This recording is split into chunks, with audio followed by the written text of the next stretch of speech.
Hello everyone and welcome to Tech Me Out with me, Jason Westgate. Look, have you ever wondered who really makes the magic happen behind your favourite live shows and albums? Well, that's exactly what Tech Me Out is here for, the podcast that spotlights the unsung heroes of the music industry. From producers to engineers to stage drum guitar techs, look, everything in between. We dive into their real, unfiltered stories, the challenges, the triumphs, and the moments that shape the music that we love. Whether you're in the industry or just curious, Tech Me Out brings you closer to the people who makes it all possible. Now, behind every flawless live performance is a team making sure that show goes off without a hitch, and today we've got one of the best in the business. On today's show we have Josh Mihlek. Now, Josh is a seasoned guitar tech and stage manager who's worked with some of the biggest names in the music industry, from the likes of Avenged Sevenfold to Killswitch Engage, who he's currently with at the moment. From dialing in the perfect guitar tone to handling the high-pressure world of live production, he has seen it all. And in this episode, Josh takes us behind the scenes, sharing the highs, the lows, the chaos, and what it really takes to keep a live show running night after night. Now, Josh, thank you for being on, and I really hope you guys enjoy it. Now, on with the show. What's the tour start in a month? Yeah, we fly on March 3rd, pre-pro day March 4th. The tour officially starts March 5th. Jeez, when was it's just a new album cycle as well, isn't it? Yeah. Long awaited new album cycle. Yeah, I was going to say, it's been a while. So I obviously knowing that nowhere near as well as you guys, but obviously done the Times of Grace stuff. I've kind of kept in touch, especially with Joel, kept in touch with those guys as much as I can. But I just always kind of just keep a keen eye out. I'm like, right, when's the next album coming out? But for you guys, I don't know what the kind of the off season was like for you guys, but ready and waiting with a new album for those guys. What's the tour gonna be like? It's what, like over a month, isn't it? I think the first leg. Yeah, it's just like So it's just close to 5 weeks. It's funny in our camp, you know what I mean? Like, everyone is so guilty of like rounding up, you know what I mean? If it's like a 4.5 week tour, like, oh my God, we're gonna be gone for 6 weeks. I'm like, what the? You know what to count? You know what I mean? No, it's cool because the obviously when the last record came out, like Atonement, right? We were like right to kick off. COVID happened, everything got shut down. Yeah. That record kind of, I don't want to say it disappeared, but like it lost any momentum that we were having or we could have had with it. So when things kind of opened up again, we were able to tour on it. We did as much as we could, but it was also like, all right, how much blood from a stone can we squeeze, right? Yeah, you're right. And, so they were like working on this other record, and it just, you can ask anybody in the band, management, everything. Like, this current record took like longer than anyone anticipated. It was a bit of a ball ache on a couple of different like fronts of just like how foot dragging of everything it was. But it is here, and now like we've been really like planning a lot of stuff, really putting a lot of time and effort into everything, and for the first time in what seems like forever, we kind of have like a whole almost entire year cycle kind of mapped out, which is like wild, right? It doesn't ever, in Killswitch world, that never fucking happens. Yeah, you're right. So it's always just like, oh yeah, we got a tour. When? Tomorrow. Oh, okay, let's go, But so we're planning to kind of just like hit it hard. First is like just North America. We're doing like US and some Canada dates. And then we have a short little break. And we do a quick little 10-day run. In May, we're doing some like US like festival, like radio rock things, and then sprinkling in some headliners in between. And then there's some other stuff that's I'm not at liberty to speak about right now, that hasn't been announced or anything, but there are, there's more rock and roll happening of 2025. Year of the Killswitch is what we're really hoping, Love that, especially with, like you said, with Atonement. I think after the album came out, it kind of hit at a weird point, and I think every band suffered from that, especially from a touring point of view. The crew, everyone's lined up, ready to go, prepped, and I think, especially from your point of view, hearing a little bit more insight as to, because I think it's very easy. I say very easy, okay? It's in the best way possible, but when people go see a show, they go, oh, cool, look at that, was great. They finish, they see the show, great, buy some merch and walk out. But they don't sometimes realize what goes on behind closed doors, especially in your job role with the band, which I know you've been in for a while now. But what goes into the planning and prep and the stage management and the design and the difference of venues, because that's a huge part. I don't think, especially in my experience, is you can go on the same tour from playing clubs to a festival in the same tour, which it literally involves a whole load of planning. So from your point of view at the moment, how in depth are you planning that tour right now? It's pretty detailed, pretty like we myself and our LD Cody have been like, just like brainstorming for a while about like what we wanted to do. It's like, well, this would be really cool if this can happen, and like, we should really try for this. And we had some like neat ideas, and like Mike, the bass player, he has he's the art guy behind everything. And so like the new record art, we're trying to really make it a big effort to incorporate a lot of this into like the show, which is kind of neat. And where it's pretty, but like you mentioned, and it's very, very, typical of Killswitch Engage to play a huge festival or like a big arena type place, and then the next day go play like a 1,000 cap fucking bar. You know what I mean? It's like, it's wild, and I think personally, I think that yes, that does create a bit more of planning on my end and in everybody else's end, but I think there is a beauty in that, because I don't think that they're, at least in the genre that Killswitch is in, and in the level of, tier of band that they are in, there's not a lot of other people that can do that or do that like well. And I think the guys do it well. A lot of that is because of who they are as a band and how they are on stage and the type of show that they put on. But, not to pat ourselves on the back, like a lot of that, none of that would be possible if it wasn't just a ton of like legwork, on the front end of everything. So like it's been like months that like we've been working on this, trying to figure things out. And like right like 20 minutes before we got on this, I was on a production call with one of the venues of this upcoming tour, and as soon as I get off this, I have another one to like figure out what we're gonna do. And a perfect example is like there's a show in Vegas, or that we're doing on this upcoming tour. Just talking to them, huge venue, gonna be super easy. Truck docks, push 20 feet to stage, woo, easy as, right? This other one, I don't know if we're gonna fit on the stage, let alone the other three bands on the tour. Staircase loading, manual labor, no venue crew. Like we always try. I always try. Sometimes, our LD gets a little perturbed. But I'm like, hey, this is great, bud, but like I need this to be transformable. You know what I mean? I need, like, we have to be able to, like, I always call it the accordion, right?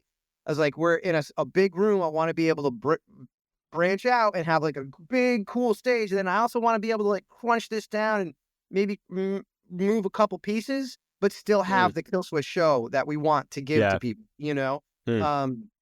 and the lucky thing is, like, with Killswitch, those guys, they could show up with a drum set and some backline and put on a show, and they're going to entertain people. People are going to be stoked, We do want to make it like a little bit more like, woo, sparkle a little, but it's like, we've been on this for a couple of months at this point, and now that it's like really coming down to it, and like it's, not even a month away, it's rapidly picking up. So it's like, okay, we're rolling. Hopefully it's all going to work. You know what I mean? I think it's always, there's always that worry. I think no matter what, as you know, in the years that you've been doing this, I think there's always that worry of being like, right, when we get to the venue, is it going to work? All the best laid plans, as they say, sometimes sometimes doesn't work. But I think, like you said, how long have you guys as a core crew been together now? Because I feel like you guys have been together for years as a main crew. Yeah. This marks year 22 working with Killswitch for me. So that's a minute.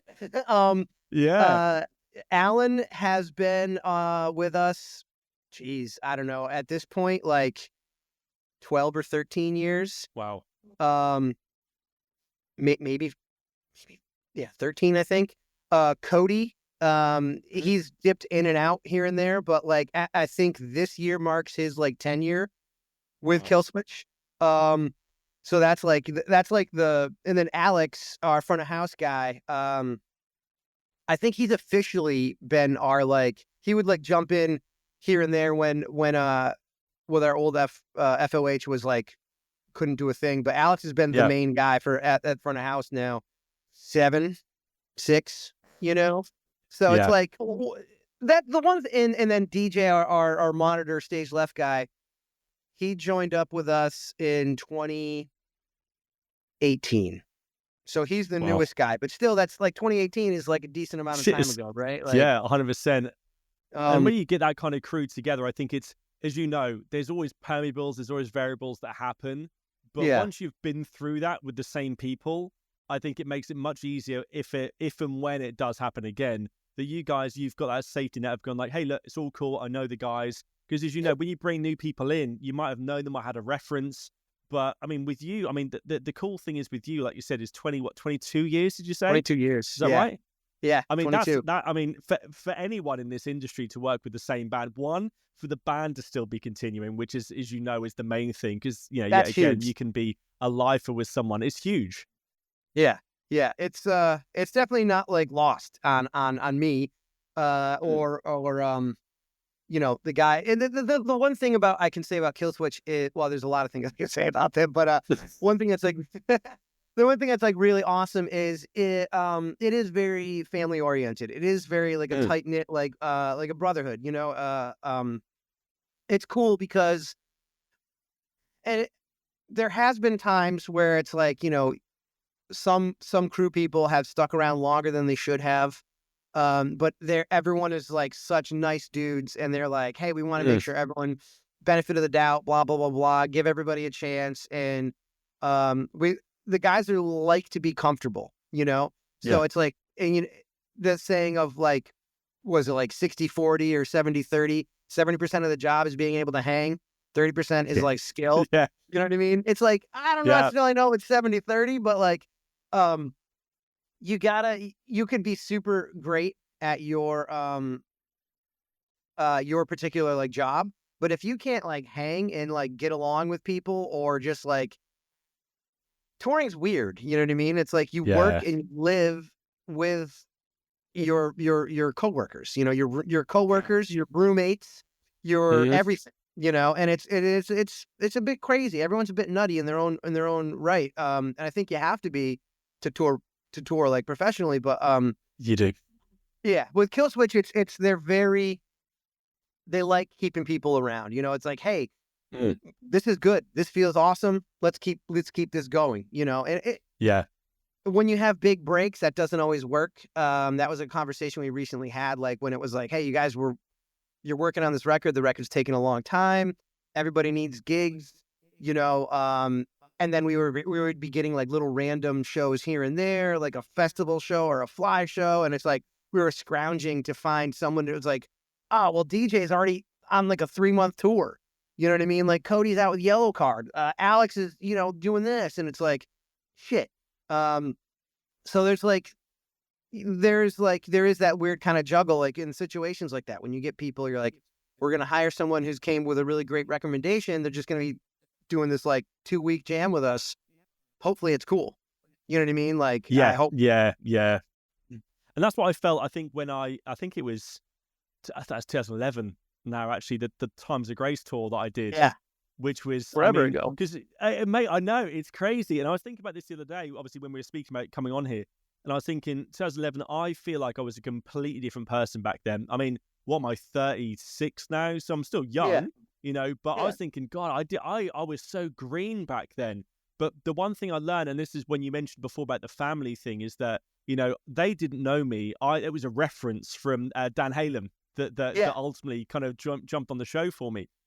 And you know, without even thinking of it, Joel was like, "Hey, yeah, come on, bro, it's fine." We done Download Festival was the first show. There was Dan, obviously on drums at the time. Obviously Jesse was kind of fresh, working with Adam again. But those three people, I think Matt Bashand was on, I think he was on guitar as well. So it was on bass, actually. He Matt was was on probably bass. playing bass at that time. Bass, yeah. And I remember even those guys, I was like, we had, who else did we have on the crew as well? We had Kyle Churnside as well on front of house and obviously tour managing. But yeah, but the group, it was a motley crew of people. I'm not going to lie. It was definitely a motley crew, but sometimes that works at the best. But what I felt from that point of view was, they didn't know me. I was a, drum tech fresh out. Dan was new in the band. But every single time we had moments where you're not working, which is the 30%, that 70% is so important. And we just had a killer time. It was definitely felt that there was a connection between whoever worked with them, felt like family. And like we said, 20 odd, well, like 16 years, 15, 16 years later, it still feels like it's kind of currently the same way. Yeah, it is. And I think that's the way those guys just have to operate, Yeah.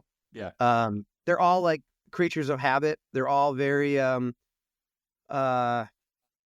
also think, it's probably been said in like, interviews with them and stuff before, but like all of the dudes in that band and, for the most, myself included, but also a lot of the other crew members and stuff, they all came from like the hardcore and punk scene of like the 90s, you know what I mean? So it's like where there wasn't like rock stars and divisions and like, if you were going to a show to see your favorite like hardcore band, you were talking to the singer at the merch booth afterwards because they were selling t-shirts. You know what I mean? So there was no like delineation of like that. And that was like a very community or inclusive based community and a music scene. And obviously Killswitch grew above that, or not above, out of it, you know what I mean? Like more commercial success and like, a bigger band and became like a metal band, but all of that stuff that like changed around them, like from like vans to buses and all that other crap. It's like at the core, the guys are still who they are. That's like ingrained in them. You know what I mean? So it's like that like sense of, family, community, unity, like hanging with your buds, it's, I think that's like ingrained with that band for sure. And it, part of the, it's like it's like we call it, the high seas crew. It's like, a bunch of pirate ships. That's what I was going to say.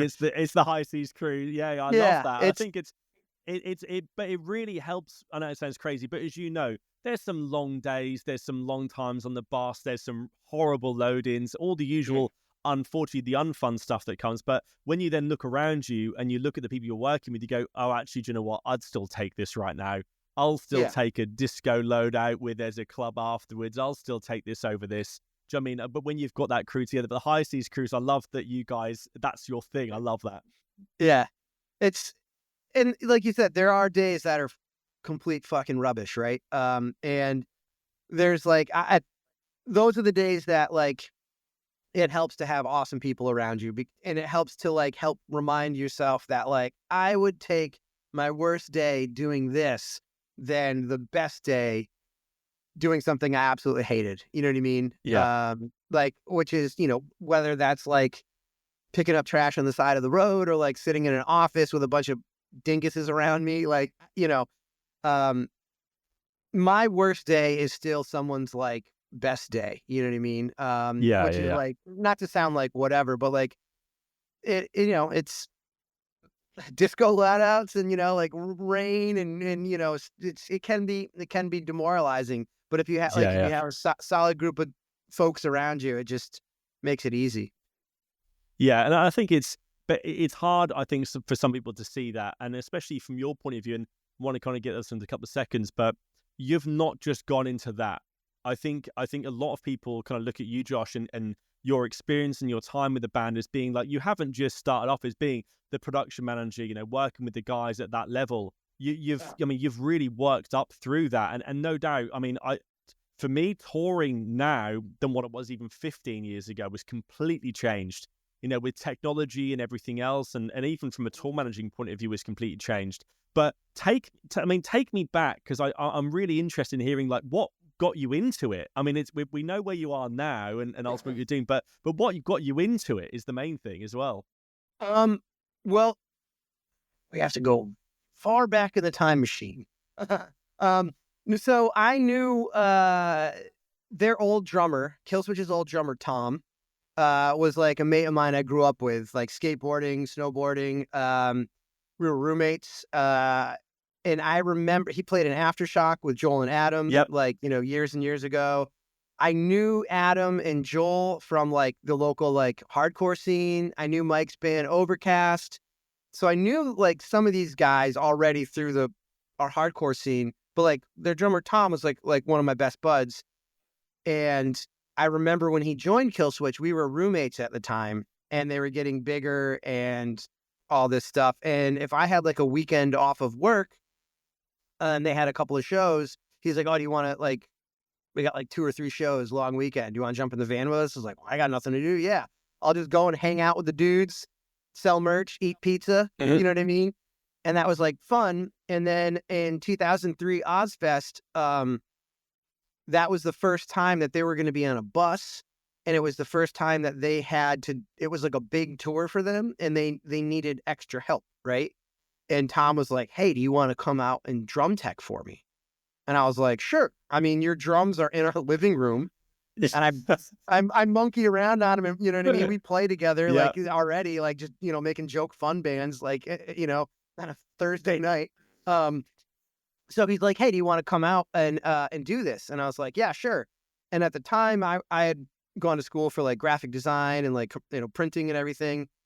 And I had this job offer to be like the head of the art department in like some like fucking whatever company, right? But that had an art department. And I was like, the guy was like, "Here, well, you can have the job if you want it," and I was like, wait a minute. And I was looking at my own band that was kind of fizzling out. I was like playing in like garage bands and like punk bands and stuff.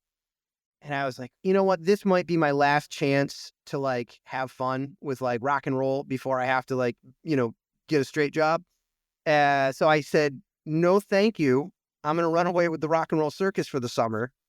And if the job is still available, I will gladly take it when I come back." And cool enough, the graphic design job, the guy was like, "Hey, I think you're crazy, but if the position's not filled when you come back, you can have it." And I was like, "All right, thank you." And so I just jumped on the bus with them and was like drum teching forever. And then Tom left the band and Justin, joined. And the guys were like, "Hey, if you're still down, even though I know Tom's your buddy, but we're still buddies, and we'd love to keep you on the crew. And if you're still interested in doing this." And I was like, "Well, I'm having fun, and this is cool, and I'm not playing right now, but I'm still involved in like rock and roll too. Yeah. If I could make this a job, that's like really neat." And then from there it just kind of like went on, and I started like just teching for Mike because Mike was needing some help at that time, and our friend Tom, a different Tom Dice, he was taking care of Joel and Adam, right? He was like the guitar guy. He was doing Joel, Adam, and Mike. As the band was getting bigger, the shows were getting bigger.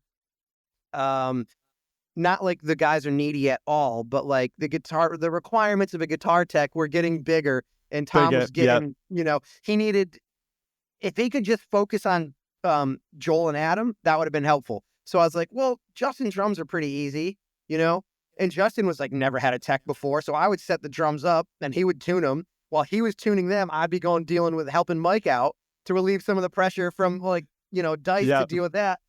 And then,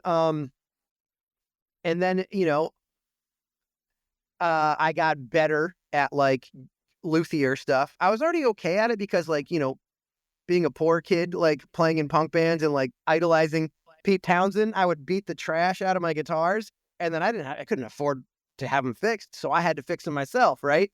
So I was getting like really good and competent on like guitar repair and stuff. So I took over for Joel. So I was doing Joel, Mike, and Justin, and then Tom was just taking care of Adam. But also at this point, Adam, him, he's a fucking mess, right? Like he just breaks everything. He touches something and it falls apart. His guitar will explode, So I started doing that, and then that kind of became the Joshy role of doing drums and stage right, and then stage left got their own person because they needed it. And then we got Justin eventually got his own drum tech, and I was only doing stage right stuff. And at that time, we had this front of house guy, Jordan, who was awesome. I met this guy, Jordan and Jimmy. Jordan was the front of house going into production, and Jimmy was a tour manager. They came to work for Killswitch. They were like the new guys, and we had them. And then when that album cycle ended, Jordan and Jimmy also worked for this band Thursday. And they were like, of course. Hey, yeah. So like they were like, hey, Thursday needs a new crew. Come work with Thursday, right? So I was like, sure. Became super good buds with Thursday. Ended up playing bass for Thursday for like half of a tour cycle. Stu Richardson, I think, from Lost Prophets is playing for them guys now. Yeah. Awesome bands. Yeah. So super awesome. So incestuous Great crews. guys. You find good people, and you kind of like you get your own traveling circus. And then the Thursday cycle ended. Jordan and Jimmy and myself went back to Killswitch. Tom Dice wasn't interested in touring anymore. We had a different tech. Then Jordan went on to work for Avenged Sevenfold, and because he was getting really into production stuff. And then when his last tour was actually Howard Jones's last tour as well. Right. And I spoke to Jordan, and I was like, hey, dude, I know you're like leaving, but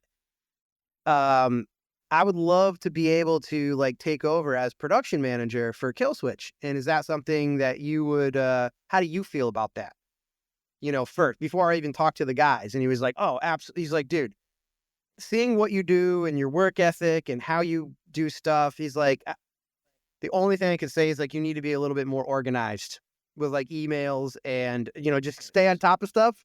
Other than that, he's like, dude, you got this. And he's like, you have my seal of approval and all that stuff. I'll talk to the guys, blah, blah, blah, if you want. So it was in Europe, and I spoke to the guys, and I was like, hey, we're about to end this tour cycle. Jordan's, fucking off to Avenged. What do you think about me taking over? For his, obviously we got to get a front of house guy, but I'm already doing everything on stage. I've been like learning a whole bunch with him. What are your guys' thoughts on that? And they're like, yeah, that makes total sense. Like, we'll give it a go. We'll see how it goes. And I'll be, I even said, I'll be the first one. If it sucks, I'm like, I'm out. We'll find somebody different. You know what I mean? But then, band took a hiatus. Howard was no longer in the band. So, me jumping into like the guy when Jesse rejoined the band, 2012, they were like, hey, we're getting the gang back together. I was working for Avenged. I was working for a bunch of other bands at the same time. Because that was 2011 you were working with Avenged, because that's the first time I met you at Download Festival. Because when Times of Grace, I think, played the Saturday and you guys were playing the Sunday. Yes. And I remember there was this weird moment that you were like, I was like, that's Josh. I was like, he was the guitar tech and production, and I had this whole thing in my head. I was like, but then obviously you guys were next. I think obviously, as you know, European Summer Festival season is an absolute circus across the board. But that was the first time I met you, and I felt quite, I don't know, I wouldn't use the word starstruck, but I was like, well, you're the guy, like you're the Killswitch guy, and I was like, I'm here just like drum teching and obviously some other places, but that was definitely the first time I felt that there was, no matter what band you worked for, there was always a mutual respect between techs and people doing that job. Because you didn't know me, I didn't know you, and you were the most welcoming, cool person that I'd met at that point. I was like, you could have been really standoffish and be like, hey, bro, how you getting on? Like, sometimes these things happen. But you were like, hey, you getting on well? I was like, yeah. It's like, how's the rig? All good? I was like, yeah, wicked. Because I think we were using Killswitch's European fly rig at the time anyway, or the storage rig at that. So I think we were using Justin's drums for Dan on that point. And you're like, it's all good? I was like, yeah, wicked. And I was like, but you're working for like Avenged Sevenfold, right? And you were like, yeah, we're playing tomorrow. I was like, that's cool. And then that was the first time I met you. And I was like, I remember walking away and speaking to Joel about that. I was like, just kind of had this moment afterwards. He was like, "You're right, bro." I was like, "Yeah." I was like, "I just met Josh," and he was like, "He's a cool dude." And he was like, "Yeah." I was like, not like I didn't expect that, but it really took me back. I was like, Yeah, it was really cool. But it was great. But how long were you on the Avenged kind of cycle for? Um, I think I jumped in like half of a cycle, like the end of one cycle, and then I was on for like the rest of like a new cycle. So it was like a cycle and a half. So Half, yeah, yeah. like maybe like 2.5, 3 years, maybe. During that hiatus period of Killswitch. Yeah, but then there was Yeah. also a time when so Jesse came back, and that's when I jumped back in with Killswitch, and like took over like my normal stage right duties. But they're like, yeah, we still want you to do like production stuff, and I was like, okay, And that cool. was Well, I'm down 2012, for it. wasn't it? Because That was you played yeah, Download Festival 2012. in 2012. Because I remember this is the first time I think I'd seen Killswitch after having worked with those guys anyway. And I remember I shot Joel a message and I say, hey, I can see you're playing Download. Is there any chance of a ticket? He was like, yeah, no worries. And he obviously got me the ticket. And I remember he was like, yeah, just text me when you're there. And I was like, cool. I came by myself as well, which is what it was. I was like, not expecting anything. I was like, just seeing you guys play. But I remember he was like, let me know when you're there, pulled me back. I was like, walked me around, hung out with you guys. And I remember that show because I think you were playing the second stage. And it was at the point where the sun was just setting. So I think you were the last band before the headliners. And the sun started setting at that point. And I remember looking at Jesse. Obviously, you know what Jesse's like anyway. He kind of thinks these moments and feels these moments anyway, Yeah, emotionally. yeah. And I remember just looking at him looking at me and being like, can you believe that? But the funniest time that I've had, and this is when I realized how much you were into B-movie horror films, was I remember we got back on the bus in the paddock area, and obviously some of the boys went to sleep and kind of chilled out because I think you were flying back out again because that bus was a loner or whatever. Yeah. And we all just chilled downstairs in that kind of bottom lounge watching. It wasn't Hobo with a shotgun, but it was definitely this crazy B movie horror. And I remember just sat there with everyone just being like looking around, and I was like, everyone was so into it. And I remember you just being like, oh yeah, this bit comes up now. This bit, look at this. And I was like, I had this cool moment with you guys. I was like, that's so cool. But I didn't realize, like, how long have you been into kind of horrors and kind of those things? I mean, since I was a kid, Yeah. like very early age. The movie we were probably watching Street Trash. That was like a That was bus Street favorite. Trash. That was Yeah. it. That was it. That was Street Trash. Yeah, I remember. I remember coming. I was like, "What was that film?" But you were like, because I think that's even watching. I think during lockdown, you were doing the kind of DJ sets and stuff. There's always Yes. been an element of that with you, hasn't there? Yeah. Always. Like, I mean, I accidentally saw The Exorcist when I was like 8. You know what I mean? And like just kind of like set the tone. I grew up loving like horror movies, Halloween, spooky stuff. I mean, from like yeah, like super young age. My like a good buddy of mine that I grew up with, we would we would ride our bicycles to like the local like video like rental place, and we would rent like all like the trauma movies like Toxic Yep. Avenger, Class of Nukem High, all that stuff. Um, Late night in the States, there was in like the early 90s, there was a show. There's two different shows. There's a television channel called the USA Network, USA channel, Mhm. and they on the weekends they had a program called Up All Night, and on like Saturdays it was hosted by this like buxom blonde lady called named Rhonda Shear, and she would play like goofy like B movies, and then on Sunday nights it was hosted by Gilbert Gottfried. Uh, Okay. yeah, you know, I was like, wow, night. It was like a whole thing, and there was another on another show called Monster Vision with Joe Bob Briggs, and he would same kind of thing, host all these like wacky zany movies, and you know that's as a kid I would just like stay up all night watching like goofy movies, right? It just Yeah. became a thing. And now there's the Shudder Network, which is like basically like Netflix for horror movies. And Wow. Joe Okay. Bob Briggs has a show again. And Come like, back. yeah, like Turner Broadcasting is technically owns the rights to the name Monster Vision, so they Hmm. couldn't use it, but they just rebranded it as The Last Drive-In with Joe Bob Briggs. And it's like the same type of set, like him in a trailer park drinking crappy beer, talking about like zany movies and everything. And so it's been a lifelong love affair with all things horror and B and Glock. You know what I mean? Like that's I don't know. It's a core part of me is like horrible Yeah, bad movies. well, but yeah, street trash. I remember, but I remember there was that whole thing of being like, because as you know, I mean, it's very to kind of bring it down a few, but you know, the touring cycle sometimes can really sometimes bring out the best and the worst in people on tour. When Oh you're yeah. away from your family, you're away from your friends, you people, and we've seen it before, probably many times. People find dark holes, they find themselves in that. But what I loved about it was you guys, even after playing Download Festival and kind of being involved in that and the rush of a festival, because as you know, you've got half an hour to load in, and there's no room on stage because the headliner's pushing you guys forward, and all the fun and games from that. That you guys were able to kind of come and just chill, and even though probably bus call was probably 2 hours later. It was an opportunity for you guys to be like, cool, chill, put on a B movie, and I was like, but from my point of view, I was like, I don't mind what people are into, and I think everyone's either whether it's in the UK, one of the bands I toured with was Alan Partridge, Steve Coogan. Which Yeah. was a huge thing for those guys, and it was great. All watching the soccer and watching the football, whatever that would be.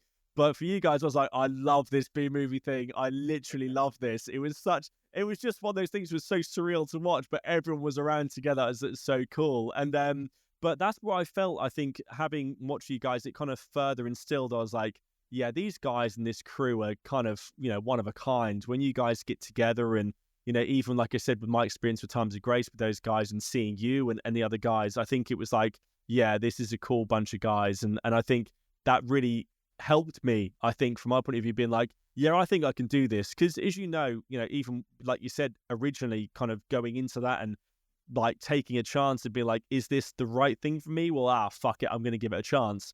And Yeah. then evolving, no doubt. I mean, even with Avenged, I mean, that crew, because there's the Berries, isn't it? I think were on that crew for a while, and They were, the rest of yeah. the guys. So yeah, Jason and that's Matt. also a kind of Jason and Matt, exactly, a core crew that's been with those guys since the very start. Playing a lot of the venues in California, and then moving up and doing Warped Tour, and when you were kind of slotting into that, that's a hard thing. And if you're not comfortable with yourself and having put yourself out there, that's a hard thing for people to do. And from my point of view, what you guys taught me was, hey, it doesn't matter. As long as you're doing the job, you're a good hang, it's cool. Yeah, absolutely.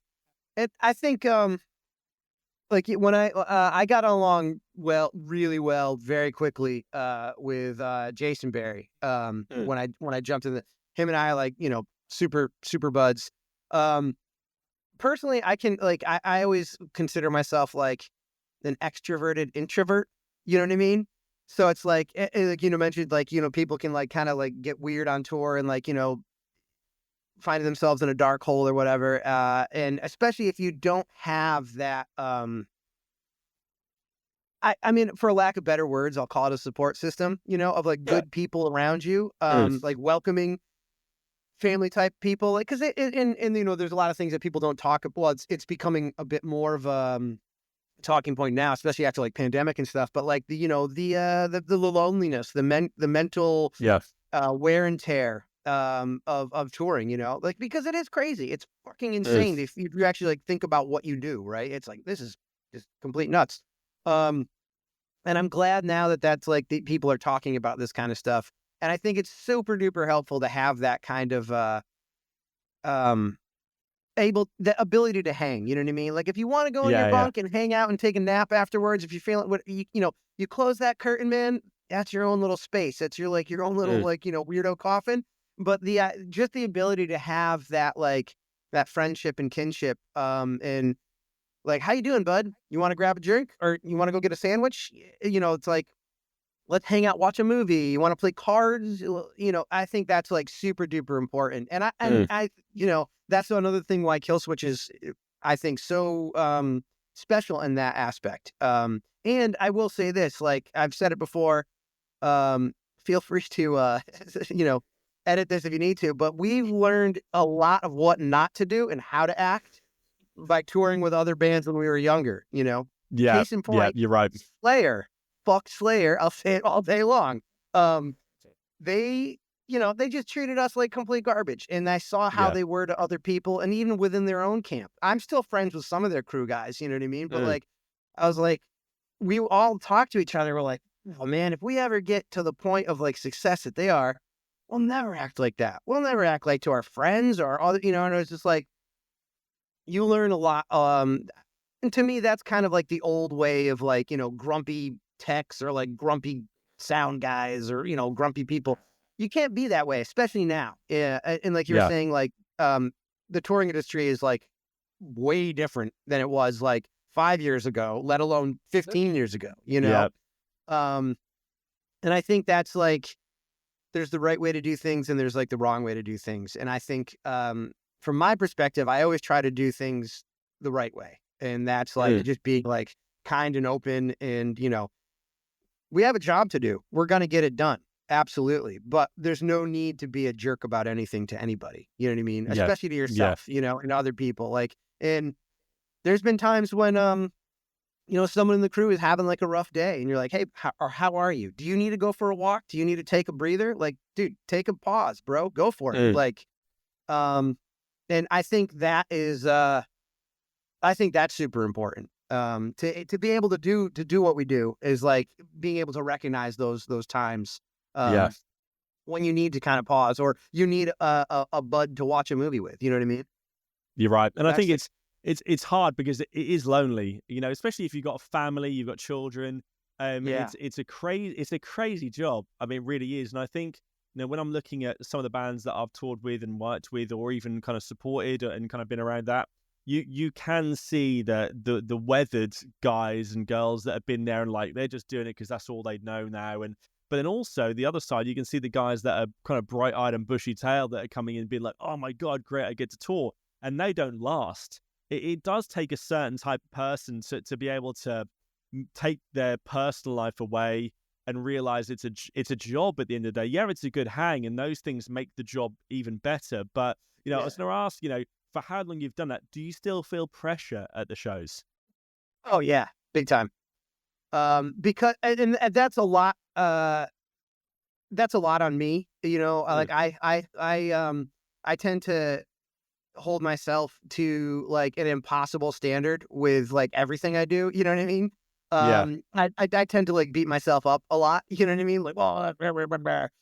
And it's like I'm always so nervous about being like a braggadocious person because I don't like that. I don't want to be that. You know what I mean? But there's been moments where I'm like, well, that was a fucking awesome show. We really killed it. I'm very proud of that. But like I still like get nervous before a tour. I still get nervous that like I forgot something or like this box didn't get ticked. Because at the end of the day, um, my particular role with like Killswitch is that like if for whatever reason, if something goes wrong and the show doesn't go well, it's me. You know Yeah. what I mean? Even if Yeah. it's like, oh well, monitor guy had a big hiccup and things went wrong. Joshy, what the fuck happened? You know what I mean? And it's Mm. never bad, like malicious or anything, but it's Yeah. Yeah. like I'm the face that everyone talks to when Hmm. anytime anything goes good or bad. You know what I mean? So it's like there and I know I do put a lot of pressure on myself with that, but it is for sure like I think it's good in a way, even though it's like turning my hair gray really quickly. Um, but it's if I didn't have that, if I didn't put that like pressure on myself, you know what I mean? Like that's just it's a reflection of how much I care about what we're Yeah. doing, Yeah. And I think that's like Yeah. true with everybody who bears a heavy load. You know what I mean? It's like, well, I got a lot on this. I'm got a lot riding on this because at the end of the day, it's like I want the guys to have a great show, and Mm. the only way that's going to happen from the fan perspective of it is like if everybody is firing on all cylinders and everyone's like giving their all, Yeah. And it's like I would never expect anything from anybody that I wouldn't do myself, right? Yeah. So it's like I think that's like an important like thing to have. You're like, hey, I like if I'm asking you to do something or expecting you to do this, like, well, I'm doing it right along with you. You know what I mean? We're a fucking team every step of the Yeah. way, Yeah. which is that to me is like paramount importance. Yeah, I agree. And I think it's like you said, that pressure I've always felt, I don't know if you agree with this, but I've always felt that the pressure that I feel is taking it off the person that I'm working for. You Oh know, yeah, if I'm worried about something, it's because I want them to have a good show. And there's never a better feeling than kind of them guys coming off and high-fiving and being cool and be like, it went well. Cool. Okay. yeah, Maybe I might have missed this thing or that thing, but they didn't notice, no one else noticed, but I'll make sure I make a mental note for that next time. All those little things, I think, is that pressure that I feel. I think if as soon as I don't feel pressure, I'm like, I might as well take myself out of this situation because I'm not invested in this yeah, show being good. And that also probably comes down to the fact that, you know, you're a player yourself. It's not like you're yeah. not, it's not like you're not a musician. You know, I mean, I've never known anyone to rock a Rickenbacker as well as you do personally. You know, if I Lemmy. put a Rickenbacker on, well, I mean, you know, Lemmy is Lemmy. He's in a Yeah, different it's zone just. altogether. To be fair, but I think Thank because you. you know these things, yeah, well, it's fine. But but I mean, but you're still playing as well, yeah? Yeah, yeah. I'm currently playing in like two different bands right now. One is like we're called the Deflators. It's Yep. kind of like a power pop 70s rock and roll-y kind of thing. Which is like super fun. And then I just started playing bass for the best way I would describe it would be like cutesy riot girl indie punk, you know what I mean? Nice. Yeah, yeah, yeah. It's called Your Best Nightmare. The Deflators had played a show with this band. Well, I thought it was a band called Your Best Nightmare, and it was just this girl with a ukulele playing these songs like really pro feminist, but like with like a really funny, cutesy kind of horror movie vibe to it. And I was Right up talking to her your after the alley. show. Yeah, I was like, you're awesome. Do you have any like records out or anything? And we played a couple more shows and we became friends. And then she like reached out and was like, "Hey, I'm actually trying to get a band, like a backing band together. Would you be interested in playing bass?" And I was like, "Yeah, absolutely. Um, let's do it." So just last 2 weeks ago, last weekend, 2 weeks ago, we played a show in like North Jersey, and I both bands played the same show, so it was kind of fun. But yeah, I'm still, Double duties. still doing it. You know what I mean? Yeah, Love that, love that. And I think it's always good to have though, because you need an outlet, you know. Because I mean, I yeah. remember when was it that you had to jump in for two shows with Killswitch as well? Was it two or three shows Um, when Joel had to head home? And when did you jumped in and played guitar? Is that right? Yeah, it's been a couple times throughout the years. Like I would jump in and fill in for Joel. He had like a family emergency he had to fly Mhm. home for. One time in Warp Tour when Adam's like, I think it was Warp Tour. Adam's back like before it was like better. Yep. He had to like sit out for a time. So there's some they can do an abridged set and get by with just Joel or one guitar, but there's obviously some of the hits are like mandatory two guitars. Yeah, yeah, So of I had to course. like jump in and fill in on that. And then right before the Slipknot tour we did a couple years ago, Mm. we had a weekender of like festivals as a warm up, and like Mike got like COVID the day we were supposed to leave. So I had to learn like 13 songs in 2 hours on bass and just go out and play with people. So I was like, you know what I mean? It always helps to be a halfway decent, or at least I faking agree. it. I agree. The amount of sound checks I've done on keyboard, on drums, on guitar for songs that I don't even know, but I'm like, hey, look, they're not turning up yet. They're doing press or something. Do you mind just jumping in? I'm like, oh, is it a line check or is it actually? It's like, no, you got to play this song. I'm like, okay. I'm like, are they Yeah. going to turn up? Am I got to actually do this? But it's yeah, it's nuts because I think you don't ever plan that. Yeah, as much as people think that from a text point of view, stage manager, whatever that would be, I think people think like, oh yeah, you just must know the songs. It's like when those moments come up, like shit hits the fan, and it's like, but Oh yeah. also that brings you into the point of being like, I need to keep this show moving forward, no matter what it takes. We Yeah. saw that in when was it again? Do you know when Lars, I think Lars, obviously Metallica couldn't play Download Fest, and they got like who else? They got Joey Jordison in, they got all those other guys to come and play drums at that point. It's like, well, wait a minute. They could have easily said, right, we're going to pull it. And I think Ozzy pulled the show on that Times of Grace tour, one of the festivals we did. And they just replaced it with, I don't know what, I think it was in Belgium, and they replaced it with a Crazy Laser Show. Crazy Laser Show. instead of Crazy Ozzy. It's like, lasers. Oh yeah, great. yeah, what it was a so fucking awesome thing that is, great. right? I think just me and Joel just sat there just having a beer together at the end of when, did you hear that? I was like, yeah. I was like, oh, I was expecting to hear Bark at the Moon, and now I'm going to just see a load of weird European kind of European laser show to the music of Ozzy Osbourne. But, people, Just what I especially when wanted. exactly, yeah, going back to, obviously playing yourself, I think that does play a part, because I think knowing the instrument and, even from your point of view, drums originally, I mean, it's not easy. Being a drum tech is not easy. It's making sure things are correct, tuning's correct, but doing that and moving your way into something that may be a bit more comfortable, it does take time. And then when, like that, you can be like, hey, Josh, you got to jump in and play guitar. That's like, Yeah. one, the band believes in that you're going to do everything you can to make this show work. But then secondly, also, you've got the commitment of being like, I need to make this show go forward, which is, yet again, I think, testament into what those guys believe in you as well. Yeah, that's I've never thought about it like that, but thank you. It is it's yeah, like, yeah, it's a trust thing, you know what I mean? Which is cool. And it, like, the show must go on. Whatever needs to happen to make this show happen, I'm gonna do. And if that's me, Yeah. like, fucking putting on a guitar and going for it, like, which is weird too, because Killswitch is like, I'm like a rock and roll punk Dead Boys Ramones kid all day long. So like, Yep. no, like, playing Killswitch songs, it's not easy. You know what I mean? Guitar up here. Yeah, like, I play my guitar past my knees. You know what I mean? I'm like, Yeah. what is this? A necklace? So having to, like, play guitar, but, like, some of those. I mean, Joel, like, you've seen Adam's, like, finger wingspan. It's like, you're like 6 fucking Yeah. frets. Like, what is this? Why would you ever write this? Like, so it is a challenge, but I still, like, noodling around at home.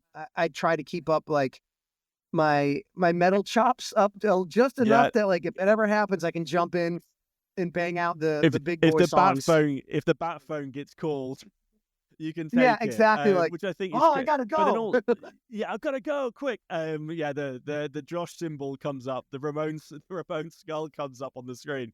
But Yeah. it's I think the one thing that I think as well is that, no doubt, because obviously how long you've been involved with the guys, I was going to ask, because I think this is a question that I get asked a lot, even in my roles, is, do you help kind of choose the gear with the guy you're working with? How involved are you with? Because I know the guys have moved around on gear for a little while now.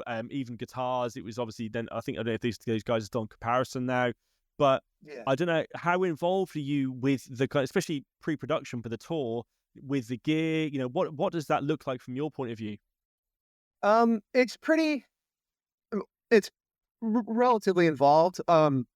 More so, less of the guitar stuff. Like, Joel and Adam are very, they're very particular with their guitar stuff. So it's like, I'll be like, what guitar are you bringing?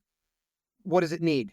You know what I mean? And then they'll tell me, like, I want to use this one, or we'll just use the normal tour one. Or Joel will be like, hey, I have a new guitar I'm bringing on tour, blah, blah, blah.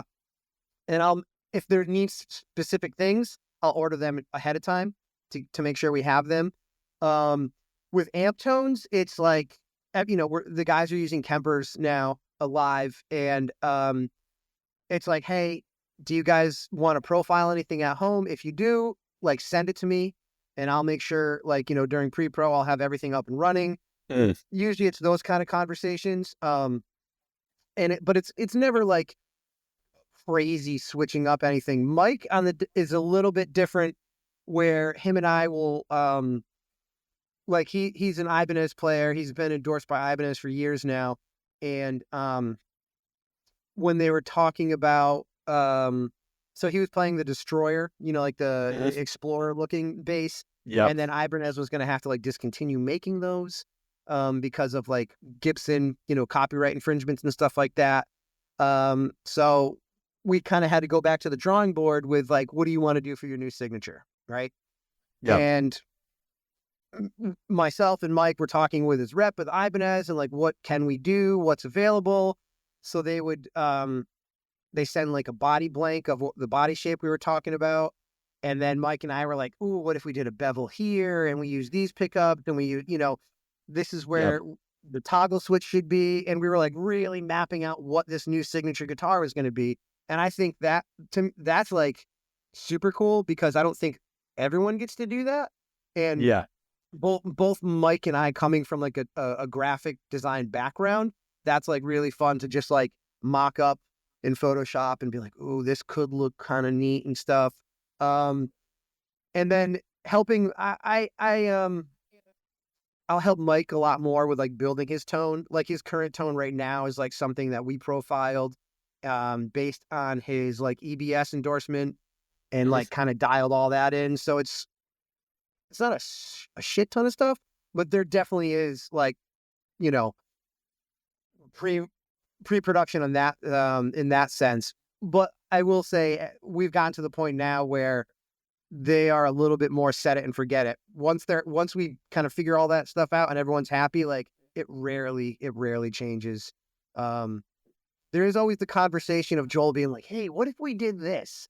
Like, well, we could do that, but that would make your rig so complicated, where right now it is like the easiest thing in the world. He's like, yeah. He's like, all the guys on in-ears as well, or monitors? In-ears. Everybody's on in-ears. Which makes it 10 times easier, really, realistically. It's a killer. It's a killer if not. I was like, we haven't had a bass cabinet on stage in years. And the only reason we have two 412s and they're like kind of side washed, stage right, stage left. The guy, Joel and Adam, they want to feel a little bit of air. They still like to make feedback. I was like, guys, we can set your Kempers. You don't need an amp to make feedback anymore. Realistically, they are drink holders at this point. On stage. It's like, it's like, cool. You have a Mesa Boogie bar stool at this point. One of the world's most expensive bar stools just sat there. It's just ready and waiting. Yeah, but it is plugged in, so it doesn't. It makes noise. You know what I mean? Yeah. But I think Joel and Adam will always have some sort of cabinet on stage. That's just them. But Mike was like, "What? I don't need a bass cab on stage. Let's get rid of it. Fuck it, gone."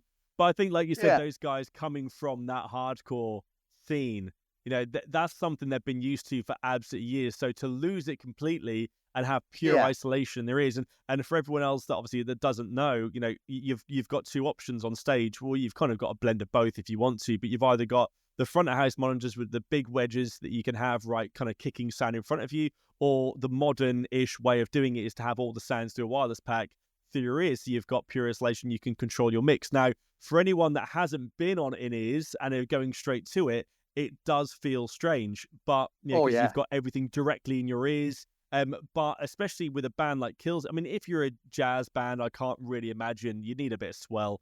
But from a band like Killswitch, you having that kind of clinicalness, it does help. And even from your point of view as well, Josh, being able to monitor what comes into their ears, into yours as well, it's probably a huge point as well. Oh yeah, big time. Like if back in the day when it's like you're over in like tech world, if there's something going wrong and the stage is like screaming loud, everyone's got a fucking monitor and you're just getting wedges, you're getting blasted. Like I can't actually hear if you're having gear failure, right? Yeah. I would look over and Mike is like, oh, and I'm like, what? I don't, everything looks looking good, buddy. You know what I mean? And he's like, my bass doesn't work. I'm like, well, I never would have known. Yep. So, but having those side that, fills are killing me at the moment. Yeah, all I hear is like Kick and Adam just smashing my face in. But it's super, even just from a tech standpoint, it is just like insanely helpful. But like you said, that transition to like going to ears after, for the first time is like, wow, this is really weird.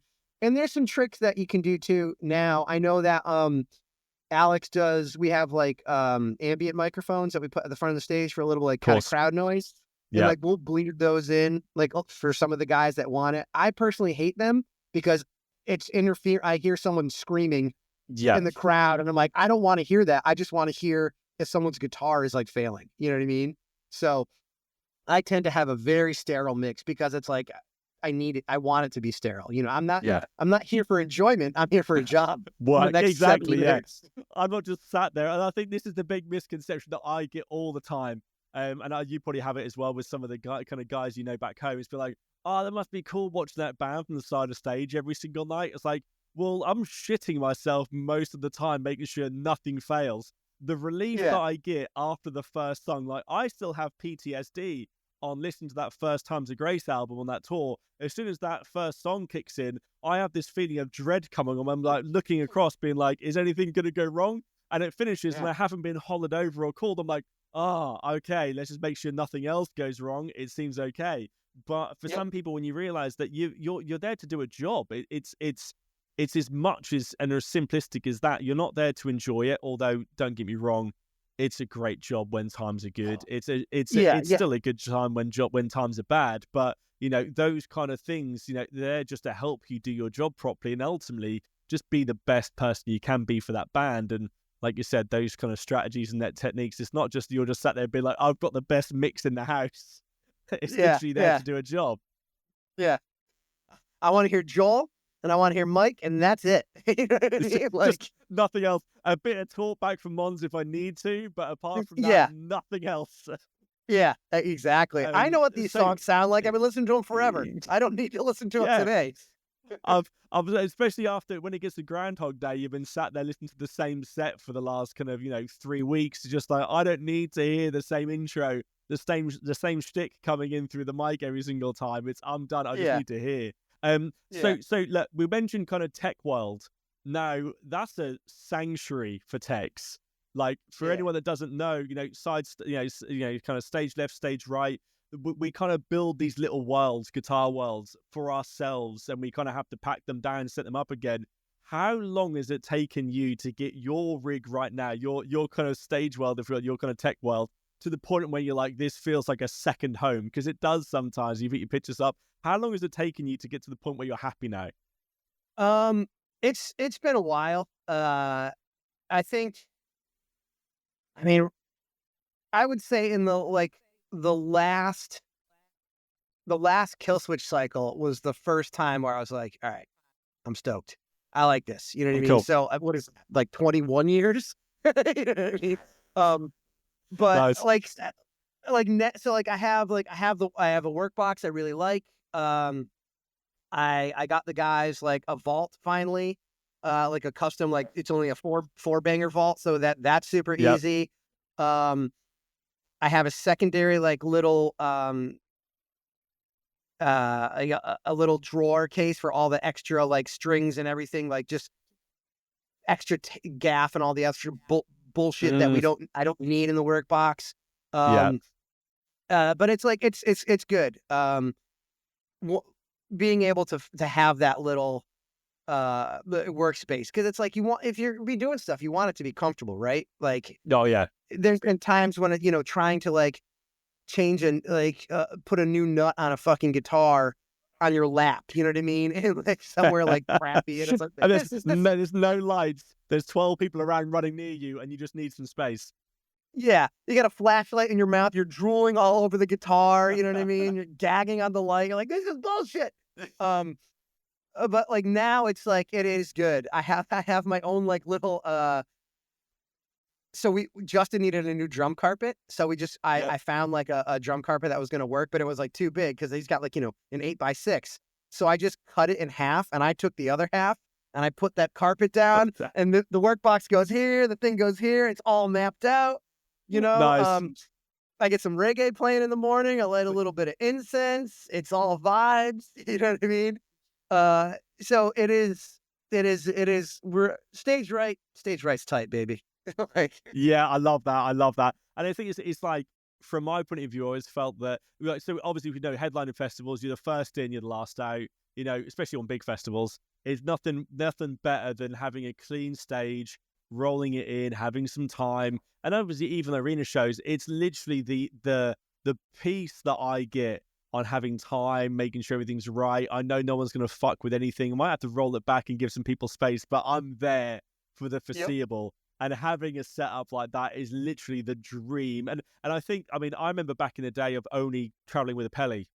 That was it. Yeah. Having a Pelly, that was all I had. I'd have to find a space on top of something else because we were the third band on a 6-band bill or whatever that would be. But like you said, having an environment like that is great, So the tour coming up. So obviously from your guys' point of view, you fly out, you mentioned before, kind of, 2 days before the tour, which is kind of starts in about a month. I think it's Nashville, I think it's the first day on the 5th. Yep. So tell me the mindset on the build up for you personally to get into a space where you're like, right, I'm getting ready for tour. I've got this. What's the headspace like on the build up to a tour like that? Chaotic. So it's just like I like to make lists for myself, you know what I mean, to make sure like I go through everything and everything is like ready to rip.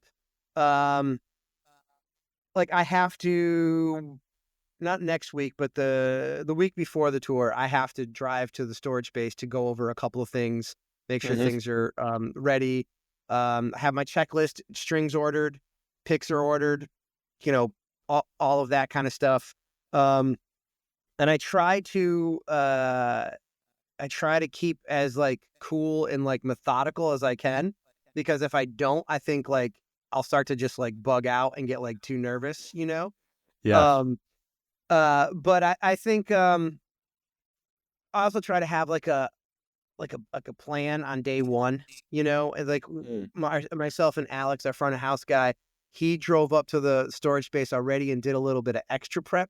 So we don't have to like worry about like rebuilding a monitor rack on day one. That day can be focused on making sure lighting and staging is good, making sure audio is making noise, guitars are making noise, all of that stuff. So any sort of like front end prep we can do, because like a pre-pro day is awesome, and I would love to have multiple pre-pro days, but here's a big secret: they cost a lot of money sometimes, and we always can't afford to have a pre-pro day.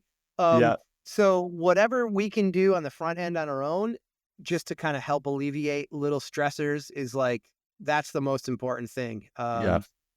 So like that, like I said, Alex has already like knocked out a bunch of like rebuilding the monitor rack already. I go up there in 2 weeks, like prep the gear that's going on tour, making sure like the guitars are in their cases. That Joel's famous for taking home a guitar and forgetting to bring it back to the storage place. So that kind of stuff. And then on day one, it's always early, but like I would rather like have an early load in and everyone be a relaxed day, a long day, but more of a relaxed day rather than stressing out on stuff. So, headspace is trying to be clear, but like, there's a lot going on. I think it's, especially with the size, it's not like it's a small bus tour. I think if you're flying with just kind of breakables and heads and all the usual stuff, which many bands used to do, they do to start off with. I think when you're running with production lights, you're running with your own desk, whatever that will be.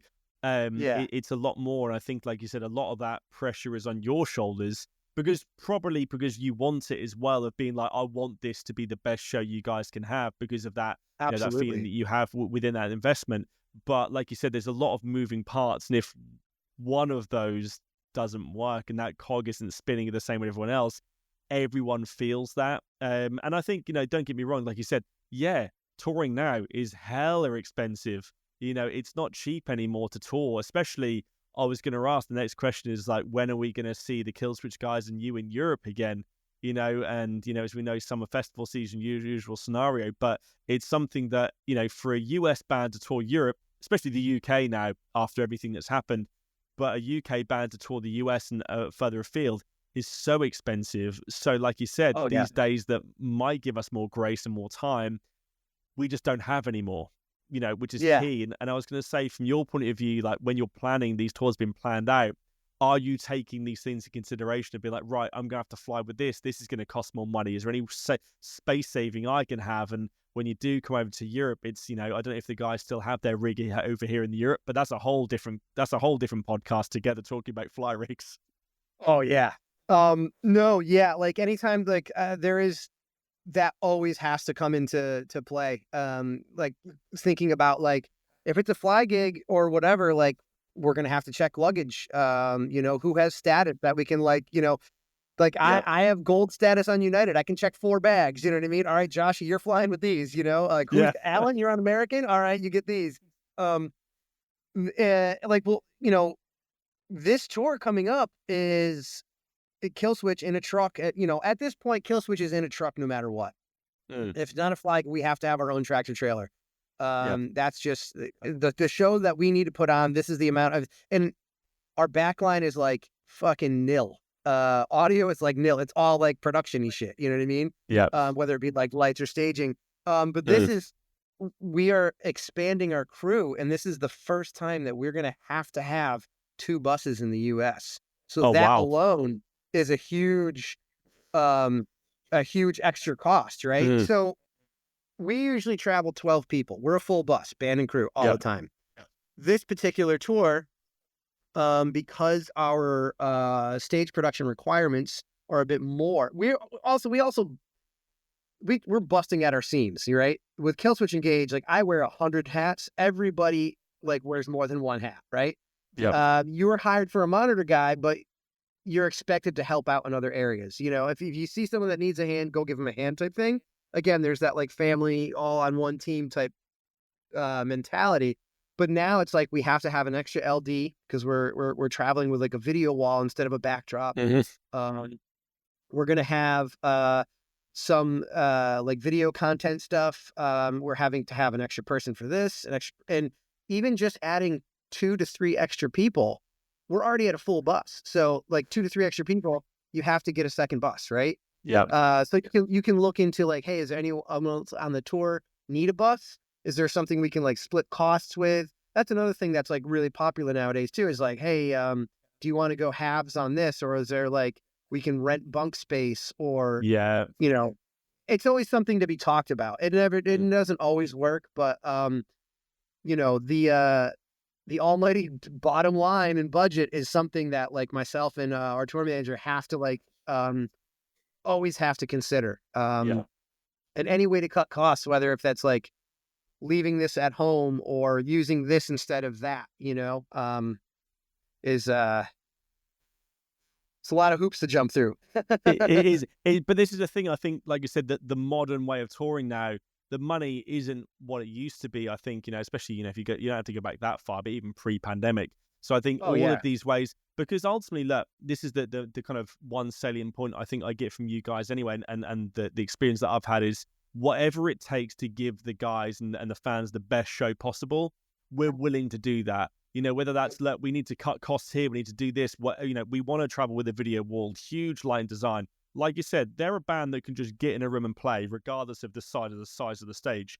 But they want to keep building, and especially with supporting bands like Slipknot and, Iron Maiden and all these other bands, the level of production that those guys bring, so no one needs to really go that big, in all honesty, to put on a show. It's half of it is the spectacle as well as the music. But with you guys, 100%. and especially the Killswitch guys, we've all been there. We've been on Iron Maiden shows before, and we can see that. I love those guys. I love the guys in the crew. A guy literally local, very local to me, lives 20 minutes down the road, is now the new drummer, which is amazing. But no way. Kind of guy that we know very, very well.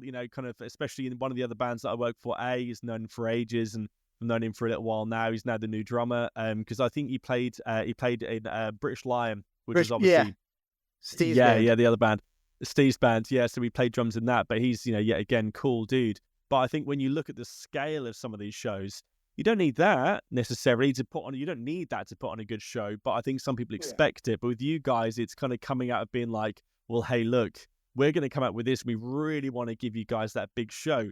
But like I said, at the very, very start of this, it's very easy for people to come and see that final result without seeing all of the weeks and months of effort that goes into planning it, working out who we're going to get it from, who's going to be the guys that's going to run it, logistics, supply chain, all of these things. It's a big world that we live in. And, like you said, the bottom line is the key. It's for bands to continue to tour and continue to put out, shows and albums. there does need to be money made, and they, but ultimately they're not sacrificing the show to give people what they want, which is great. And before we finish, Josh, just want to kind of, a couple of last little kind of quick questions, really. But from your point of view, what would you say has kind of been the biggest lesson that you've learned in your job role and your career so far? I know it's a big question, but what has kind of been one of the main things you've learned? Be cool. Be like nice, and for sure, you can always learn something that you don't know. You know what I mean? If if you don't know how to change a pickup, you can learn how to change a pickup. If you don't know how to tune a drum, you can learn how to tune a drum. Operate a lighting board. You can always learn these things. What you can't learn is how to be like a good person and like kind of kind. So I think that is like I said, we've learned how to be to people and how not to be to people, and that is the biggest thing for me. And being able to travel and see how other people's like lives and customs and traditions might be, like that was like a huge thing. Like whoa, like just being cool, man. Just be cool, baby. That's the most important. To me, true, that's though. like the thing, it's true. Yeah, I think, like you said, because you're so, you're literally living in each other's pockets, as especially on a bus. Yeah, it's cool. If there's a crew in a band bus, that's, yet again, the crew gets even closer together, but you feel sometimes a bit of a separation with the band. Depends if there's a bit of a party afterwards, usual scenario. Yet again, I don't know what Nickelback do. They probably have a bus each and a band for the crew as well, to be fair. So it's probably even more segregated between everyone. Yeah. But it's something that I think, from my experience, that's been the thing that I've probably learned as well is, like you said, it's the hang. It's, when you're on a bus with people, it's not being a dick. It's, being comfortable, being kind. Hey, are you okay? Do you need anything? It's, it's not a self-serving life. We're all in this together. Which is great. But it seems like 2025 for you guys, and you in particular, Josh, is going to be huge. And probably no doubt something you're looking forward to. Yeah, big time. Like I said, this record was like long awaited for everyone involved in it, and what we have like lined up with the stuff that we talked about, the stuff that I can't talk about, is like pretty awesome, and I'm really, really stoked on what. From a work perspective, I'm really stoked what 2025 has to offer.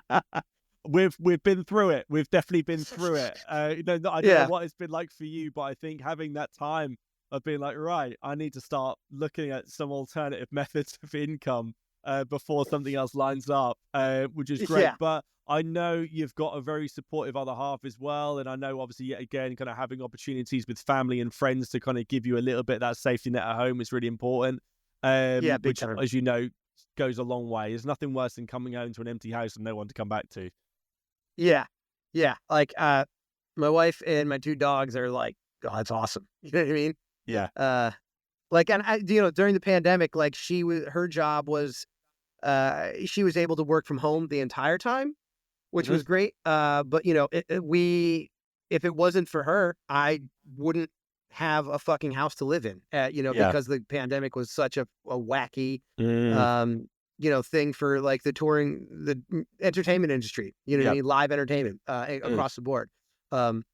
So if, your friends and family, man, like that's, even if you got like crumb bum family, your chosen family is like solid folks. You're golden, No, I agree, man. I agree. Well, Josh, it's been an absolute pleasure, man. Thank you so much for your buddy. time. It's been great to catch up. And am I going to be able to get to see you in the UK at some point in the near future, maybe?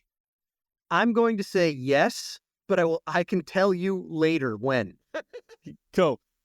We'll take it off the record. But yeah, bro, it'd be great to see you again. I've not seen you and the guys in absolute years. I think that's probably, I think it was probably Cardiff in like 2013 on the tour that we guys jumped on you with, which is nearly 12 years ago.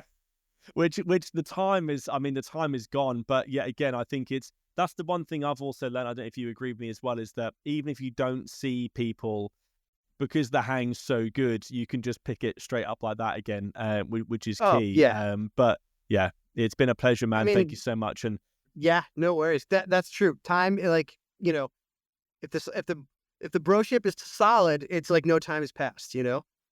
Completely agree, So, and I completely agree. It's, even to the point where I think, people that I, first started touring with when I was, 19 or 20, which is, many years ago. I think there's still the odd little connection request pops up on here, there, and you pick up a phone. Yet again, I think it's something that I don't think can be replaced, because what you kind of what they say, what happens on tour stays on tour. I don't believe in that at all. I think what happens on tour stays with you. As a oh yeah, person, you learn lessons, yeah, whether it's good or bad, and the relationships that you build with people, I think, are long lasting because it's so intense. yeah, absolutely. You can't There's replace a it. kinship that's indescribable, you know? Yeah, yeah, no, great. Well, Josh, I'll let you go.